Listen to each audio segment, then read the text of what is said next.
So welcome to the Vestal Golden Bear video podcast. And we are filming this segment of our show with Allison Weisel because when we first started filming that first conversation with Allison, we were just talking, Allison and I were talking, and we got right into the show and totally forgot to film the intro part of it. So in the segment coming up, we are speaking with Allison Weisel. And Allison is a very talented math teacher at Vestal High School. So she teaches calculus and Regents geometry, but also she teaches principles of engineering, which is a project lead-the-way course, which is a pre-engineering courses that are patterned off classes from Rochester Institute of Technology. So she's gone up to RIT, received extensive training, and she teaches those classes at Vestal High School where students can receive college credit in engineering from RIT. So she's at a high level, and we're really happy to have her on the show. But we were, like I said, we were just talking so much that we forgot to even introduce her, forgot to even talk about the show coming up with Allison. So just wanted to make sure everyone's aware. So here we are. Next segment is with Allison Weisel. On a late night show. Yes. I know that you guys, that this is your inception, but if the district budget could support it, a little backup band, with somebody, Dylan, could you we need somebody who just does the side commentary, and just the little one-liners. That's true. I think that would be good. It would be awesome. And I'd already made the suggestion about hair and makeup. Yeah, I know. So see, I don't have to worry about that so much, so I didn't think about it. I haven't thought about it in quite a while, I'll admit. When you're wearing a mask up to here, and you're on video, you don't think about it, and then suddenly, with the mask mandate being lifted, which brought a lot of emotions and feelings, I have to say, I was nervous in front of my students. It was different, It felt like I was meeting them for the first time, and in my second period class, which I love all of my students this year, I really truly do. Yeah. I found out that I'm not funny. I thought that they were secretly smiling, but maybe respectfully keeping it to themselves. Yeah. They weren't smiling at any of my jokes. And I found that out on the first day that the mask mandate was lifted. And I said, guys, you were smiling, right? Silence. Silence. So wait, were they laughing when you had the mask on? Maybe that was it. But maybe they were just tired. Or tired, that's it. But yeah. I thought I was funny. So going back to these mugs. Yeah, right. Someday we'll have some liquid in there. Oh, that'd be great. But my wife actually made these for us. I think she did a great job. Yeah, she used a Cricut. Yeah. And she put on, so these are all handmade, especially for this show. I feel special. You do. You should feel special. But I can't take it home. But I get a pen. You will get a pen. Well, that's at the end. And then we also have to practice right now. So at the end, we say "Stay golden" and we do a fist bump. Oh. So stay gold. But when we do that, we always say "Stay golden." We both have to say "Stay golden." Stay golden. So we say "Stay golden," and then we look at the camera, a fist bump, and that's how we conclude. Okay. We have to take a little practice. Rehearsal. Yeah. I feel like they do that too. I don't know. Yes, I don't know. Yeah, who knows? But it's a pretty cool setup here, isn't it? I think it's cool. And it's so awesome. Thanks, Allison. I'm really glad you came because I know when you came to Vestal as a teacher, I know we got to get started with the show, but I just really always respected your intelligence, your enthusiasm, the way you handled students and staff. It's awesome. I think you're a very special teacher. And that's why when we were saying, who do you want on here? I said, I really want to bring Allison Weisel because she's fantastic. Well, thank you. Yeah, no, I'm embarrassed. No, don't be embarrassed. No, but it's there's only a couple of times when a teacher really talks about herself, and one is the interview. Hard, I know. And it's and Don't then you hate doing that? And then, it's I wanted to do it. It was a point to get to Vestal, which I really, really, really wanted to teach here. And I remember seeing the when the job was posted, and I said to my husband, I said, "Oh my God, do you think I can get Vestal? Do you think I can get it?" And he's like, "I don't know. You should go for it." And I'm like, "I'm gonna go for it." Yeah. So it's but if you're interesting to kind of trace how I got here. Right. I'm a townie. I wasn't born in Binghamton, but I grew up in Binghamton. I was actually born in Buffalo, but I don't have really any living memories of that because my parents moved here, and they moved into my grandfather's home. My grandfather was an IBMer, so we like moved here. So I graduated from Binghamton High School. Okay. I went to SUNY Broome for 2 years, and then I went to Binghamton University where I got my bachelor's and my master's. So it's like thoroughly in my blood. Yes, exactly. And I didn't start teaching at Vestal. I started teaching in Cincinnatus.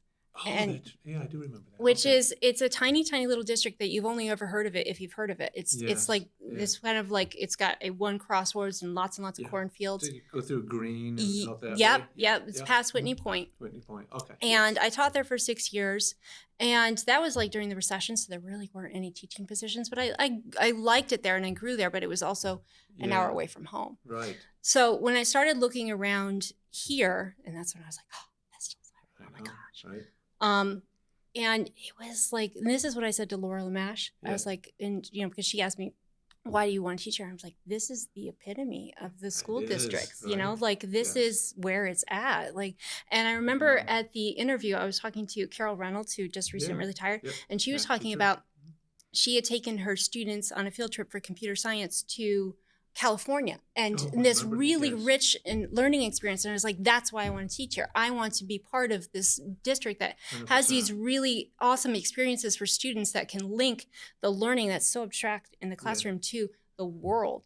And I just, it's like there's so many reasons to love being Vestal. You think about the IB program, the Project Lead the Way program, right, or AP. I mean, we are just students really have so many opportunities, especially when they get to high school. They can really start to focus and narrow down onto the things that they were really truly interested in. And it's not like a blanket program. No. We don't have cookie cutter students. We have so many students that specialize in so many different things that they're really ready for the next step. Yeah, it's fantastic. I know, it's really awesome. It's so funny to make the connection. You went to SUNY Broome, I went to SUNY Broome also. Yeah. What was your major at SUNY Broome? It was kind of just liberal arts, but there was it was very math heavy. I was going to say, how did you get into being a math teacher? It was through SUNY Broome. Okay. So when I was at SUNY Broome, I was just kind of bopping around, and I took calculus just because I was like, I wasn't actually sure at that point what I wanted to do, but I knew I was good at math. So I was like, I'll just take calculus because that's what people do. They're right. Like, I'll just take calculus. Don't you love calculus? I do. I know, me too. But most people, So my calculus teacher recommended that I be part of this tutoring program. Yeah. And when I went into the tutoring program, it was a very eye-opening experience because I never knew how many people struggled so much with math. Now, oh my goodness. I went to Binghamton. Stories. Yeah, I went to Binghamton High School where it was a lot like, I think, the way Vestal is now. And I was always with maybe the same 30 or 40 students all the way through school. And so I had a very blinder view of what school was like. And I didn't understand that many people left high school without gaining the knowledge that I had gained. Okay. And when I was at SUNY Broome, there were a lot of adult learners who were starting a second career. And oftentimes it was the math course that was like the one thing that was holding them back from getting their career. Like maybe they wanted to be a dental hygienist or a radiologist, and they just need to get through the statistics course. They were so motivated and so focused, and it was the math that was holding them back. And working with them and working with students like that were so motivated and focused, it really inspired me to say, I don't want math to be the reason ever that if somebody can't do what they want to do. I don't want this to be the place where things stop for them. Exactly. And that's what inspired me to go back into high school and try to help that problem. Right. Now, of course, when you get to high school, you understand that there are many, many factors, but I like to help students get from point A to point B, and like not have it be the reason. And even if I can have them be a little bit inspired by math and like understand why it's so cool. Yeah, I know, right? Yeah. That's how I am. I just love it. I mean, I do too. Reason. But it's certainly an acquired taste for many. Yeah, definitely. Well, I do think, just listening to you speak and your enthusiasm, and I know for working at the high school and seeing you teach in the classroom, you inspire students and you make sure they understand that, hey, this is engaging, but you understand that math, it can be fun, and we can make it fun. And we know it's difficult and challenging for some students, but here together we can lift you up. We can try, up, right? And it's like, and like I said, I try. You do, you do a great job with that. So, anything else with the early life growing up? You said in Buffalo, then you moved. And I moved to Binghamton, and I've just been here. I spent a little time in Ithaca. That was where my older son was born, but that was kind of just a hiatus. Yeah. And then we moved back to Binghamton, and I've been here ever since. Yeah. That's great. Now, how long have you been at Vestal Schools now? Last year, I remember it was lucky number 7, so this is my 8th year. It's been a while. This is my 8th year. That's awesome. I know. Yeah. And just a little bit about when you came to Vestal, we did tap you for pre-engineering program, Yes. principles engineering. Do you want? Oh. How'd that go about? What did? I think remember I talking just, to you about it when I was there and trying to convince you. And what happened was, well, it's like, because I'm a math teacher, right? Yeah. So I was part of a program called Master Teacher Program. Yes. And right. Yeah. that ended, actually, that was pre-COVID, but that was a very enriching program for teachers where we could get a lot of professional development. And one of the courses I took was on Maker Ed. Okay. You know, like right. and tinkering and playing, and I thought this is so cool. And that was, I remember Kathy Dremko. You remember Kathy Dremko? She just retired a couple years ago. Teacher in the middle school. Yeah. Excellent. She kind of got that going, and it all snowballed into this really awesome STEM day for girls and everything. But I had never tinkered with any of that stuff. So we went to one basic workshop and we were playing with an Arduino. An Arduino is a microprocessor, which is like a tiny little mini computer. Really? And one of the first things you learn to do, very first thing you learn to do with an Arduino is to make an LED, which is a tiny little light, blink. It's one of the first programs. Mm-hmm. I made it blink and I was so proud of myself. And I brought it to Alan Troidel, who is the current Project Lead the Way teacher. And I said, Alan, look, I made it blink. And he said, wow. I think we found the new Project Lead the Way teacher. I said, what? No, awesome. What? Yeah. So I kind of did it to myself. Digital electronics. Yes, and at the time he was teaching POE too, and I think they were looking to differentiate, diversify, and I went and then I just kind of stepped into it. I went to a 2-week training in Rochester, right, and that was a very intensive training at RIT, and I've been kind of tinkering it with it ever since, and it's always a learning experience. Yeah. I brought things. Yeah. I want to show you because awesome. You used to teach POE. Bring props. Yeah, right? I did. I used to. Okay. Correct. Now this guy is still plugged in, so I'm hoping that the cord will extend. So one of the things we have to do in POE is we learn machine. Can you see it? We learn machine control, and so this is the Project Lead the Way testbed. And I bet you, Cliff, you don't recognize. I know it's all changed. Right. Yeah. Well, you maybe recognize the budget line because we did have to buy this last year, and it was quite pricey. No, all right. So this is the new Vex V5 Brain. Okay. And it's oh my god, it's so cool because it's a touchscreen. Oh, is it really? Yes. No way. That's awesome. Let's see if it's going to turn on for us. And you're still using the Vex equipment. Right? It's live. All right, devices. And then we have, well, some of the Vex equipment is older, but some of it's newer. So we still have our limit switch and our bump switch, which my students are working with this right now in the classroom, which I was saying to Dylan, I wish I could have brought you guys into my classroom because that's where all the cool stuff is. We have to talk about your classroom later because it's a brand new classroom. It's beautiful. Yep. So we have new sensors. It's a distance sensor and an optical sensor. Yeah. And fantastic. And it's so cool. Now we're still playing with this, but we have our motor here and it's touchscreen. And then you want to do it? Yeah. Cliff, you want to push the little arrow button? Where's the arrow button? The little blue arrow button right there. Yep. Maybe push it again because it's slowly and the wheel, moving. Yep, I see. You can, and then if you'll see, it gives our velocity, our RPMs, our number of rotations. It gives the power and the torque right there on the screen. Unbelievable. Isn't that so cool? That is awesome. Now, does a limit switch, where can I shut it off with that? Well, it hasn't been programmed yet. They haven't gotten to that yet, but you can read the limit switch. So right now they're playing with the motors and sensors to understand what is digital, what is analog, and how these all work, and then they'll all combine that into a little mini program. Right. And this is the beginning of machine control. Cliff, did you know that our robotics team just competed? I did, yes. We're going to get them on the show here soon. Yes. Oh my God, you should. So this is kind of the beginning of robotics. It you know? Is. And so we have 2 members of the robotics team, and they're like, we already know all this stuff, you know? And so it's the beginning of like integrating all of the classics of engineering, like simple machines and pneumatics and stuff with modern day technology. And these are smart motors, so they communicate with the brain, and they will record the number of revolutions. Remember how we had to use a different device from that before? We had to use an optical encoder. Now all of that's embedded into these guys. Fantastic. Isn't that amazing? It really is amazing. Yeah. And it gets back to like, I'm still learning. Like this stuff just arrived and it was in boxes in my room in August. I know, right? And I went, oh, And Who so else gets a chance to play with that? right, Don't like, you feel so- like special? I know I always and do so that. I'm playing along with the students. So I built another test bed for myself because I was like, guys, if something goes wrong, we're gonna have to figure this out together because Yeah, that's what it's all about. Yeah. Isn't it? And isn't it fun because sometimes the students will come up with something like, oh my gosh, I never even knew that or even considered that. This is awesome. Then you share it with the rest of the class. Right, right. It's fantastic. I tell you. Talk about project-based learning. Oh, It yeah. is. It's where it's at. So we have that fun toy. I brought some other stuff.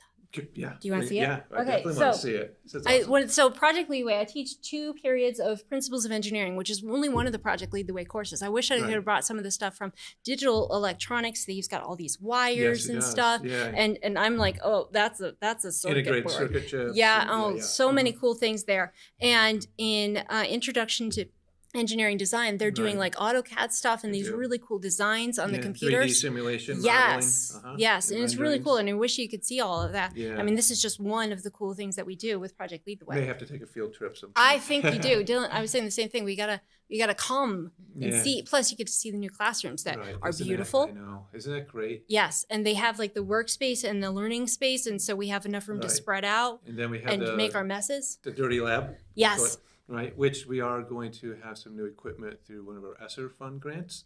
So yeah, for our robotics program. Yeah. That's Yeah. going to be 2 doors down, and Yes, that's it going to is. be great. Yeah, I know. All right. It's going to be a whole suite of pre-engineering right So there. So what's great about this, because a lot of people don't understand that we teach just high level. Now, something with the students going through Project Lead the Way, they get college credit as long as they have their grades through Rochester Institute of Technology. That is so true. They leave high school with 4 college classes They completed. could potentially, yes. Potentially, yeah. Yeah. And it really kind of, I tell them it's like a foot in the door because you're telling colleges that you are college ready when you have Certainly. these college credits. Yeah. You know, it's not so much about saving the money when you're in college because they have to take these courses as semester long courses with the calculus and all the stuff and doing it more advanced. But oh God, I wish I had it. Yeah. It's not bragging, but it's kind of bragging. I had a student who contacted me through Instagram. He's a former student. And he said, Ms. Weisel, this is one of the most useful courses I've ever taken. He's doing mechanical engineering at Rensselaer Polytechnic Institute. Oh, yeah. RPI, And I think it's in his 2nd year. And he said, PUE, what I learned with stress and strain, what I learned with trusses, all of that stuff, I'm seeing it now. And I have a leg up because I understand what they're talking about. Yeah. This isn't new to me. And I was Isn't it like, great? this is amazing. And I was The like, structural I stress took analyzer. it, I snipped it. Yeah. Actually, a couple years ago, I had students helping me organize and they nicknamed it. They got my label maker and they called it the Destroyer. The Destroyer. Yeah, because we build trusses and then we crush them. Yeah. Yep. Awesome. So it's so useful. It's so useful. And I love it because students really get to see, is this for me before they spend thousands of dollars in college doing this stuff, you know, and they get to have fun with it. Yeah. It's so amazing. That is. And being a math teacher, you can tie that right into the engineering. Oh, like you betcha I do. And you mentioned about the robotics and how they say, oh, yeah, we know this from robotics. But also, I know when I taught digital electronics as a teacher, that my physics teacher at the same school loved the kids that came through digital electronics because they understood the whole electronics piece. Oh, right. Yeah, Dealing and we with do parallel with circuits parallel and series circuits. And yeah. And he said, oh my gosh, they have it down. They help the other students. It's so awesome. Yeah. So there's a lot of connections. There's so much physics. It's a and, STEM. And a smidge of chemistry too when we get to thermodynamics. Oh, that's true. Yeah. You're right. Yeah. What else did you bring to show? All right. So right now in geometry, so I teach Common Core Regents level geometry. Right. We're talking about solids. Oh, yeah. And so one of the questions that we have is like, how do you find volume? Right. Like, look at this, guys, which this I brought is cool because it was printed with one of our 3D printers in the building. Right. And it's a really cool shape, but it's like, how would you find the volume of this sucker? Exactly. So today we started talking about a principle that's called Cavalieri's principle. Okay. So Cavalieri's principle says that if the base of 2 shapes is the same and the height is the same, then the volumes will be the same. Oh, okay. And it's the basis for all the volume formulas. And I think having this, I'm going to pass this around, will show them that. Now, this is a very strange shape and it's really cool. Yeah. I want to put flowers It's in like it. a barber pole, right? Yeah. Yeah. But that will have the same volume as this guy. And he is much Huh. more well behaved in terms of volume. So if we can Correct. find the area here, which is just a straight oval, and the side, Yeah. this will hold the same amount of water as that. Yeah. So much, this is inquiry learning, right? Yeah. And you look at that and how do we figure this out? That's awesome. Yeah. Yeah. Great. And then I brought other, oh, Now, was this also made with a 3D printer? Yes. Okay. And then one other thing that I made with a 3D printer. So one thing that we have to talk about a lot in geometry is scale. Yeah, that's You true. know, and when we're talking about volume, understanding what a cubic centimeter is, because we measure things with cubic centimeters and cubic inches and cubic feet and how they relate to one another. That's true. So we're going to pretend that you're not a math teacher, former math teacher right now. now. How many inches are in a foot? How many inches? That's tough, right? I'm going to guess 12. 12. Well, most students, very good. Yeah, Most students would be able to guess 12 inches in a foot, right? How many cubic inches in a cubic foot? How many cubic? So it would be 12 by 12 is 144. You're pretending. Oh, and then I have no idea after that. So maybe because 12 inches in a foot, that we think 12 cubic inches in a cubic foot. Yeah. Yeah? That's true. Yep. Here's a cubic inch. There we go. Oh, it's not. That we That's made right. with our 3D This is a printer. cubic inch. Now, this we cannot make with our 3D printer. This is a cubic There foot. we go. See This that? is like my mascot. Are there 12 cubic inches in a cubic foot? No. No. Way more. And then we thought maybe 144. And I said, well, if we had 144, that would cover like the bottom. Cover there. But then we have to multiply that By another 12. So it's 12 cubed. Right? I don't know what that is. Right, that's But, what I was saying. I I know 144, but I don't know the other. Yeah. So we talk a lot about scale and understanding measurement, which is important to It kind is, of relating yeah. this. So we had a problem today where the answer was half a cubic meter. And we think, well, that's not very big. But half a cubic meter is like Right. 13 or 14 of Yeah, these guys. exactly. It's huge. Right. All right. You So- know, that's something, if you look at construction, they do that with concrete. They talk about cubic yards of concrete. And when you they don't pour a understand what a foundation. People cubic are like, yard what's is. that mean? Yeah, It's but there is huge. a way to calculate. Yeah, exactly. All right. And in calculus. Dylan has I- a calculator up for us. What is 12 times 12 times 12? 1,728, of You can course. read that? Okay. Okay. All right. And in calculus, we are beginning our last unit. We're talking about area and volume, just like in Yes, geometry, that's true. but it's area and volume of very, very strange shapes, very Yes. wiggly shapes that Under don't a behave. curve, right? Yes, under a curve, in yeah. between two curves, and then Right. tilt it sideways, which so I have a lot of my students going like this right now because we have to Awesome. integrate with respect to y. There's a y-axis Yeah, and an and x-axis. It And is. next week, we're going to get into volumes of revolution. Oh, look at that. Yeah, Wow, that's so awesome. how do we find Yeah. volumes of shapes like this that are a kind of a solid shape? And actually, one of my students who was recently in the musical, So I want to go sit in on one of your classes. This is awesome. Yeah. This is great. one of my students who was recently in the musical brought something in, and he said, "Ms. Weisel, look at this." And he had a shape that was kind of like this, Oh, but a yeah. little bit longer, and Yeah. it was a blending sponge for the makeup that he Oh, needed in the gotcha. musical. And I said, "That's the volume of revolution." He's like, "Don't math this. Don't math this right now." But it was. And so Yeah, how do you take find a the 2D volume? object and rotate it Yeah, around the Exactly. y-axis. And you end up with these little turnip shapes. Yeah. Yeah, you're right. Little turnip. Isn't that cool? Yeah. Yeah. And like, how do you find the volume of that? And I love that we can do this with a 3D printer because you can Yeah. actually see the slices. So You can see 'em? and you can feel it. Yeah. Yeah. And you Right. just like, imagine if we sliced this Ah. really, really thin, like if we had one of those Ginsu knives, like, Yeah. and then we stacked it all together. That's great. Calculus Oh is my harnessing the gosh. power of infinity. Yes. Yes. I always say the world was created through mathematics. Yeah. Right? Well, I mean, mathematics is an abstraction. Yeah. And then that's like the only other thing I want to show you, and I wish I could.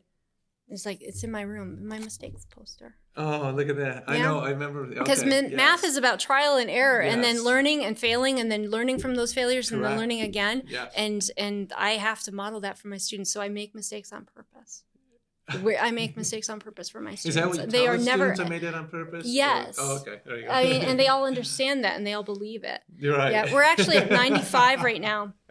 But this one is from 2018, 2019. Those are two former Vestal alumni. That's Noah Brewster and McKenna Starr, who I Okay. believe are in their third year of college Oh, right that's now. so awesome. And yeah, Noah That's just had great. an That's a internship. mistake poster. Yeah, Yeah. and that's my mistakes poster from a couple years ago. So the Yeah. one is currently on the wall, and I wanted to kind of keep them all.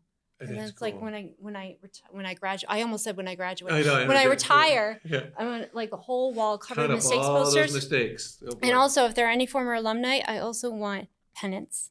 And I've talked to Oh. you guys about this. I want an RIT pennant, and I Yeah. want an NYU pennant. I have an Embry-Riddle pennant because we have 2 graduates at Embry-Riddle, which is a really great aeronautical and aerospace college in Florida, and they get to watch spaceship launches, and I'm so jealous. That's amazing. Yes. Yeah. So we have one student he's going to be a pilot, an airplane pilot, fantastic. And he actually got his license before he graduated from high school. And we have another student who's going to be, she's majoring in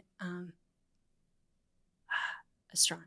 No, astrophysics. Astrophysics. Wow. Isn't that amazing? I'm telling you, that's why, don't you have to love Vestal so much? Like, and she was part of the New Visions program, which you should definitely have some students from the New Visions program. Yeah. And, oh my gosh, yeah. And they send up a weather balloon. Part of this podcast is, we know the Vestal Central School District is awesome, prepares our students well for beyond Vestal. Yeah. And here's a little example of it. And it is really, isn't it exciting? Don't you just love it? That's how I am. Same enthusiasm. It's just fantastic. That's why we want to bring on people that work so hard and dedicated, and you're one of them. Thanks so much for all you do for our students. Yeah. This is fantastic. Yeah, I just love my 3D shapes. Oh, yeah. Yeah, so this one is like, this is how we start to approximate. Oh, yeah. Yeah. That's great. Yeah. Isn't that cool? Yeah. Yeah. I don't know if you can see, I have, this is one of the academic pins I wore special today for cool. High school students receive when they when they graduate, and they have high average in a certain subject area. That this is I just grabbed from one of my daughters, So, but it is, we want to obviously every student give them the chance to succeed. Yeah. And we do that, right? We make sure that all students have what they need. I had Sarah. She was a geometry student. How's Sarah doing? She's doing great. Thank you. Yeah. Tell her she's say in hi. New York City. I will. I'll tell her to watch the podcast. Oh, yeah. That's awesome. So, hey, is there anything else we need to talk about? We've been going on for a while. I think you have some mail. I do have some mail. Thank you. Yeah, that's right. Thanks for reading the teleprompter there. Okay, so I need my cheaters here, but let's see. So here we go. So here's some mail. We appreciate the mail to our mailbox. And this is from Chuck Parr. And here's what Chuck Parr writes. Question. I went to Vestal schools my entire learning career from 1955 to 1968. Vestal Central High School was a great New York State Regents High School from 64 to 68. I know. I learned the high school is now an international baccalaureate high school. What does that mean? And what is the difference from the Regents? So that's a great question. Who do you think we could ask, Allison, about that? I think Jeff Dunham would be the perfect person. I think he would be. Yeah, you got to have Jeff Dunham on the show. Yeah, Jeff Dunham is our international baccalaureate coordinator for all our courses. So yeah, we'll get him on the show. And it says, P.S. The high school looks even nicer when I went there when it was less than 10 years old. And it does. We had a renovation in 2006. And it is, I always thought, when I walk up to the high school, I felt I was walking up to a junior college. Yeah. I felt so proud. Does it look awesome? It's so cool. It is awesome. I still remember walking up my first day there, and they had all the balloons out for everybody coming in, the red carpet, and I was like, here we go. Right. It was really exciting. It's special. It is. We're so fortunate. Yeah. Well, Allison, it's been so great reconnecting with you, and thank you so much for being here on the show and showing us all the gadgets. It's great and everything that you do and what you do for our students. So yeah, thanks. Absolutely. So with that, we are going to give you a highly coveted Vestal Golden Bears pen. Right. So there you go. Thank you. And a pen. That's awesome. And then we always end every segment with a Stay Golden. Stay golden. Stay golden.